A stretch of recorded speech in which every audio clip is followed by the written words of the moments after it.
The silence didn't begin with a headline. It began with a question that has lingered for years. A question that refuses to disappear no matter how many interviews are given or how many public appearances come and go.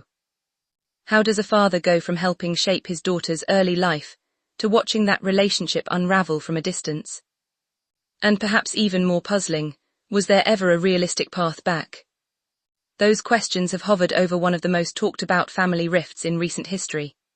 Yet every time it seems the story is finally understood, another interview, another statement, or another public comment shifts the picture once again. Because this isn't simply a story about royalty. It's a story about family, expectations, and what happens when private conflicts become global headlines. Long before wedding bells echoed through Windsor Castle, the relationship between Meghan Markle and her father, Thomas Markle, appeared very different. Thomas often spoke publicly about supporting Meghan during her childhood, describing school productions, family moments, and the pride he felt watching her career grow. Then everything changed. As the royal wedding approached in 2018, reports surrounding Thomas Markle dominated international news.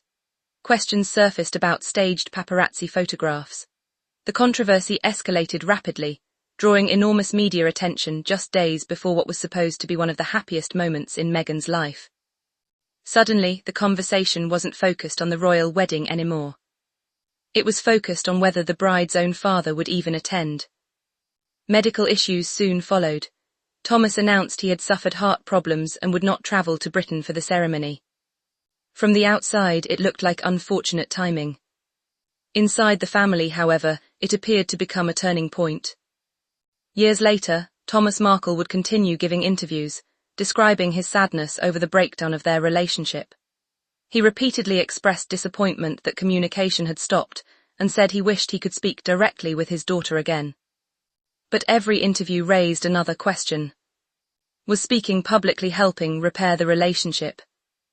Or making reconciliation even harder? That question divided public opinion almost immediately. Some believed Thomas was simply a father trying to be heard after years of silence. Others argued that discussing deeply personal matters through television interviews and newspapers only widened the gap. Neither side seemed capable of convincing the other. And that is where the story becomes even more complicated. Because the conflict was no longer only about father and daughter. It had become part of a much larger narrative surrounding Prince Harry and Meghan's relationship with the press, the royal family, and privacy itself. Harry has spoken extensively about protecting his family from intense media attention, often referencing the impact of relentless coverage on both his wife and his own experiences growing up in the public eye. Viewed through that lens, the decision to distance themselves from certain public conflicts appeared consistent with their broader message about boundaries. Yet Thomas Markle continued to insist he wanted only one thing: a chance to reconnect. Then another emotional layer emerged.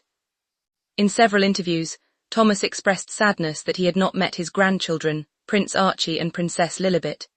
He spoke about missing family milestones and hoping that one day circumstances would change.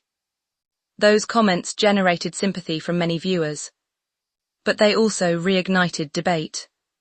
Could such deeply personal appeals succeed when delivered through international media? Or did every interview make reconciliation increasingly unlikely? That's where opinions became sharply divided. Supporters of Meghan argued that establishing personal boundaries, even with close relatives, is sometimes necessary, particularly after trust has broken down. Others felt that families deserve opportunities to heal despite painful mistakes. There was no universally accepted answer. Only more questions. And perhaps that's why this story has endured for so many years. Unlike many celebrity controversies, there has never been a definitive ending. No emotional reunion. No joint interview. No public announcement declaring the relationship repaired. Instead, both sides have largely remained where they were, separated by distance, different perspectives, and years of public discussion.